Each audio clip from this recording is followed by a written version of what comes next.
You are watching Cold Fusion. A small footnote to the viewer. This video will not be a tinfoil hat video. I'm not going to be talking about how Google's becoming too big and is going to be the next Skynet. I'm going to give you facts. There will be some small personal opinions within the summary at the end of the video, but that's it. Now, please enjoy the production.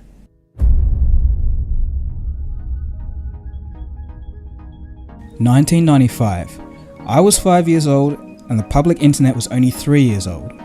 People didn't really know what the internet was or how to use it, or even if it was of any use to them. On one particular day in 1995, history would change forever. A 22-year-old Larry Page and a 21-year-old Sergey Brin meet for the first time at Stanford University. Larry and Sergey soon become good friends and begin collaborating on a search engine called Backrub. In 1995, there are about 13 search engines to choose from, and they were all terrible. They didn't give back anything remotely close to what you asked for. But Backrub was different. It had a secret formula. It was called PageRank, and you're looking at it now. This one formula was one of the reasons that Backrub performed so much better than the other search engines of the time. This was the key, the secret. This formula will indirectly be worth billions in the future. On September 15th, 1997, Backrub was changed to gogeeeknow.com, and the rest, as they say, is history.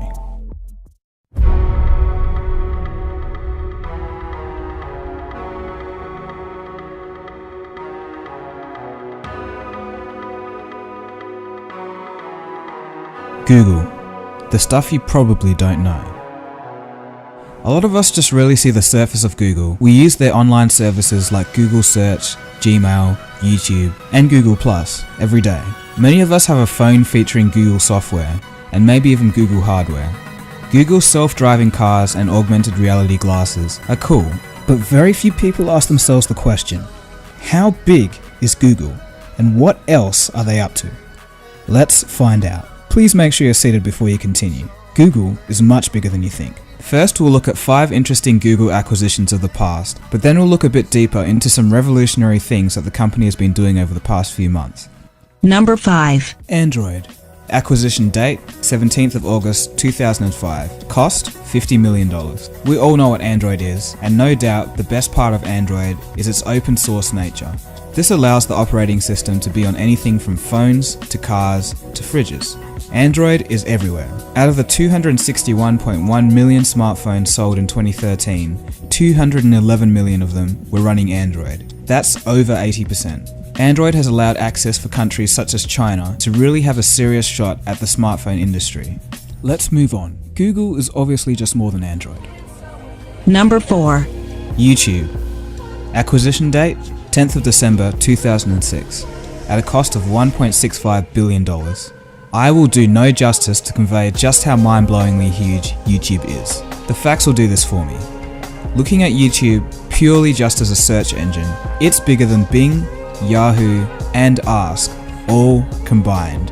In fact, it's the largest search engine on the planet, second to only Google Search itself. So it's obvious that people are searching for a lot of things. This only must mean there's a lot of content on YouTube. But how much continuous video content actually gets uploaded per day? Maybe a week? 1 month of continuous video? 2 months? A year? Nope. Try a decade. That's right, over a decade's worth of video is uploaded at a rate of 72 hours per minute. And that's just in one day. It's nothing. If you start adding it up, it gets even stupider. For 1 month, just 1 month, there is 4 billion hours worth of video watched each month. That's over 450,000 years worth of video watched in just 1 month. And of course, as you watch this particular video on YouTube, those rates are increasing. I could go on with the facts, but there's a lot more crazy stuff to cover in this video. Number 3.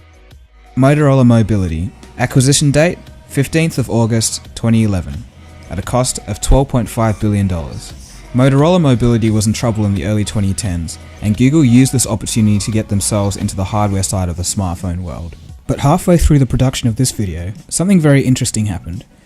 Google sold Motorola Mobility to Lenovo for $2.9 billion. This makes it seem as if Google's interests were elsewhere.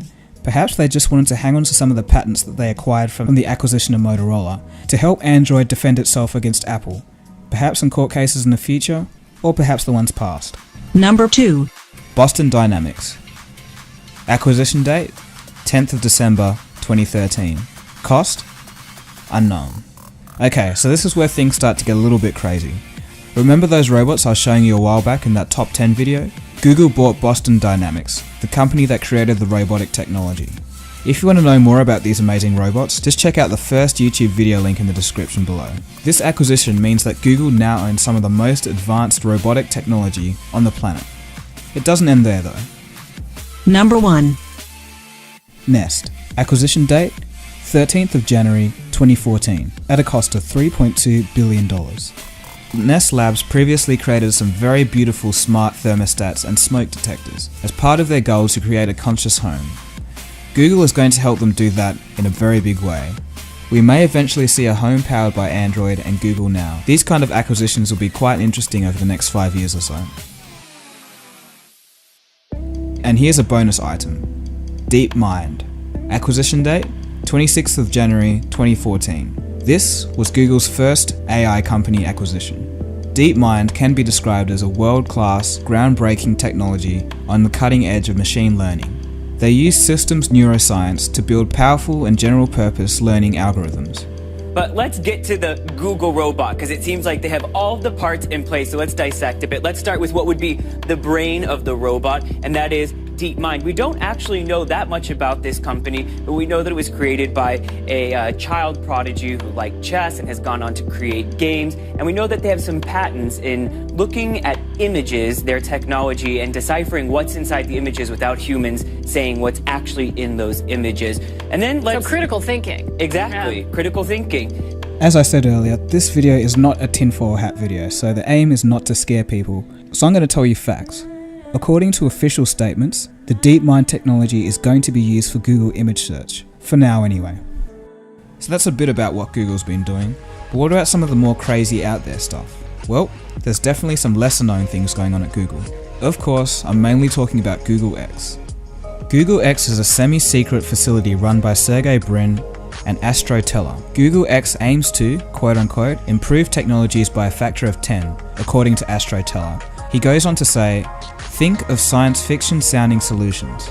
In late 2013, Google went on a robotics company acquisition spree. Every day they purchased a new company that operated in fields such as humanoid robots, robotic arms, and computer vision.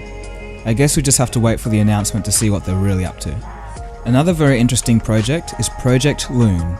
Project Loon aims to provide internet service for the 4 billion people that don't yet have access.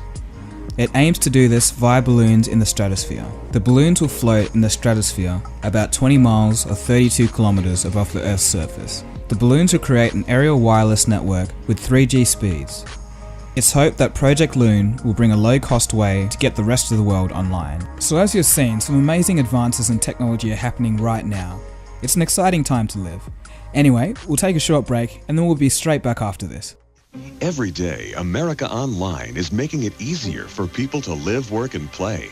Yeah, downloading is easy too. You know, I can even send email on the internet. And welcome back. Let's get straight back into it. Recently, Google was part of a world-first event. Let's check out the news bulletin from CNN to see what it was. Google and NASA have teamed up to share one of the world's first commercial quantum computers. This machine, made by Canada's D-Wave, will be installed in a NASA research center in California.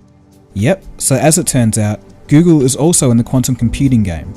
Now, we really don't have enough time to go into all the details of what it does and how it does it, but the bottom line is Google is involved in one of the world's first commercially available quantum computers. Now, performance-wise, it's not that great for a quantum computer. It's just a tiny bit faster than a regular computer at the moment. But of course, it's the very first version of a brand new sort of computing, so it's going to take some time to get there. But it's pretty cool, that chip you're staring at is an actual quantum computer.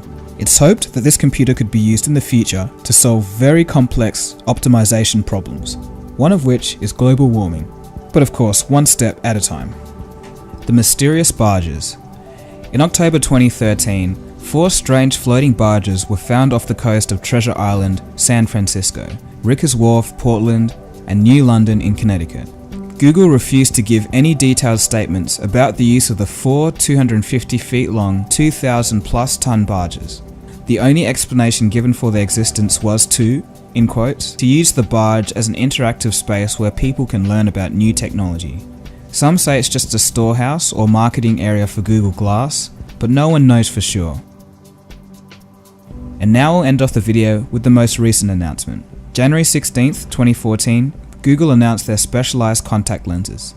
These contact lenses will provide a glucose monitoring system for diabetics using a non-intrusive method. So, over the next decade, we may see home automation from a conscious house, advanced intelligent robotics, and the global expansion of internet coverage. But in 10 years, just how much will Google own? Their services may already account for almost 40% of all internet traffic. In one way, it's a bit unsettling to see a company have such a large and growing embrace over every aspect of the technological universe.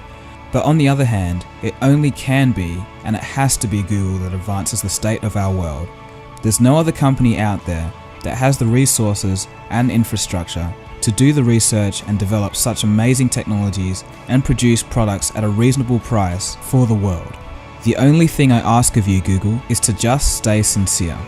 So you've just seen all the latest information about one of the largest, most dynamic and influential companies we're ever likely to see for a long time. So what do we take away from all of this? Well, you can look at it this way. The founders of Google, Larry Page and Sergey Brin, were just two regular guys. Two regular college dropouts to be exact. They saw a need for more accurate search, and they put their minds to it, and you've just seen the result. So the next time you feel like giving up on an idea, just think about that. Two very intelligent, but otherwise regular guys changed the world. So what do you have to lose? Alright, so I'm not a life coach, but it's still food for thought.